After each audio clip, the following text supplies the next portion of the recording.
Assalamualaikum warahmatullahi wabarakatuh. Perkenalkan, nama saya Nur Asi dengan NIM 18612171. Di sini saya akan presentasikan materi saya tentang model kontemporer pembangunan dan keterbelakangan. Model kontemporer pembangunan dan keterbelakangan. Pada bab ini dijelaskan mengenai beberapa teori baru yang berpengaruh dalam model ekonomi pembangunan. Meskipun kesuksesan model dalam pencapaian pembangunan sulit dicapai yang dikarenakan banyaknya hambatan di luar perkiraan, tetapi model baru ini dapat membantu memperbaiki perumusan strategi pembangunan yang lebih baik. Teori pertumbuhan baru menganalisis secara terus-menerus tentang pertumbuhan pendapatan nasional yang ditentukan dalam sistem bukan kekuatan eksternal seperti yang dikatakan oleh teori non-klasik yang mengatakan bahwa sebagian besar sumber pertumbuhan ekonomi merupakan faktor oksigen atau proses yang sama sekali independen dari kemajuan teknologi. Meskipun begitu, dalam teori pertumbuhan baru juga masih menyimpan kelemahan bahwa teori ini tetap tergantung pada sejumlah asumsi non-klasik yang sering tidak cocok dengan perekonomian negara berkembang. Selanjutnya, keterbelakangan sebagai akibat kegagalan koordinasi. Pada awal abad ke-21, konsep komplementaris sebagai salah satu syarat bagi keberhasilan pembangunan selalu dikedepankan.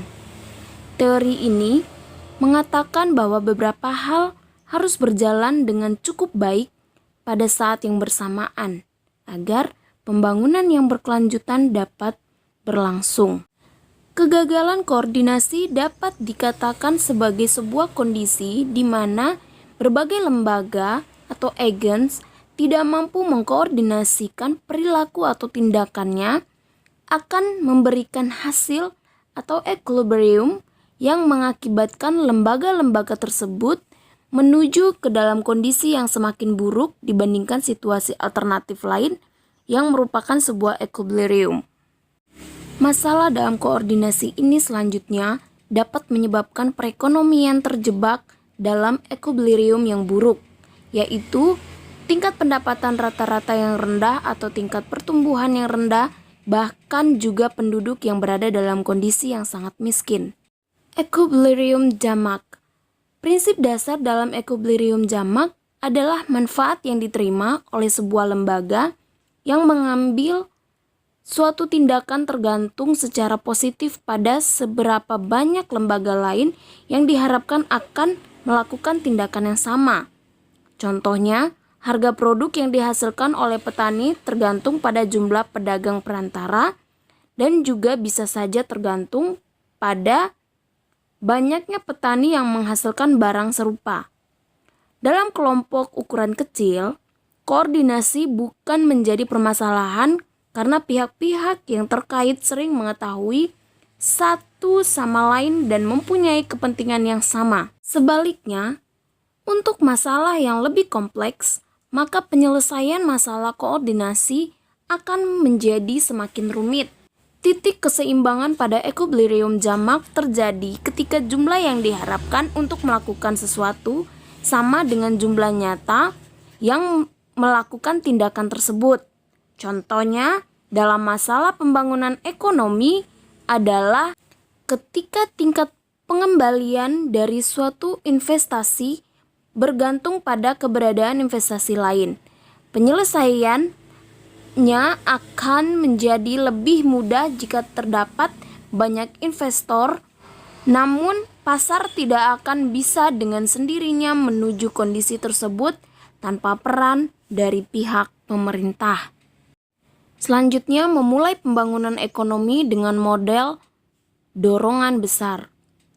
Model dorongan besar merupakan model yang menunjukkan bagaimana kegagalan pasar dapat menimbulkan kebutuhan akan perekonomian yang terencana dan juga kebutuhan akan berbagai upaya yang dicetuskan oleh kebijakan publik agar proses pembangunan ekonomi yang panjang dapat berjalan atau dipercepat. Singkatnya, masalah kegagalan koordinasi akan menghambat keberhasilan industrialisasi dan merupakan kendala bagi dorongan pembangunan tersebut. Selanjutnya, teori pembangunan ekonomi cincin O dari Kramer. Teori ini mengatakan bahwa pembangunan modern mensyaratkan bahwa berbagai kegiatan ekonomi harus dilakukan dengan baik dan bersama-sama agar proses produksi dapat menghasilkan nilai yang tinggi. Karena nilai ini merupakan dasar dari spesialisasi dan pembagian tenaga kerja.